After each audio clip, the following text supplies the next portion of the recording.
Павлодар облысы Аққулы ауданы Небия жалпы орта білім беретін мектебінің даярлық топтың оқушысы Аубакиров Алихан Жамболатұлы, ұстазым Сануғаш Айтбайқызы.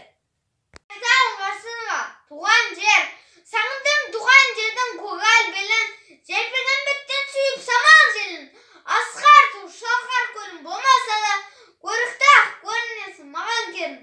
Елістер көз алдында құмнарында, асырсап өндірші еді құмдарында, тапсалған жас қияқтай тудонде, жұпыны мен тұңғыш жырларында, жағалау бұлдырайтын сағын ойнап, Каспиім толқынаса балық ойнап, қармықсап шабағына ауық-ауық, суына шомылушы едім салып ойнап. Сонда қалыпты ғой сол бір күнім, алыстан шағыныштың өрдім гүлін, жүректе қимасындай сақтап келем, соқ шақтың пәктігі мен мөлдірлігін.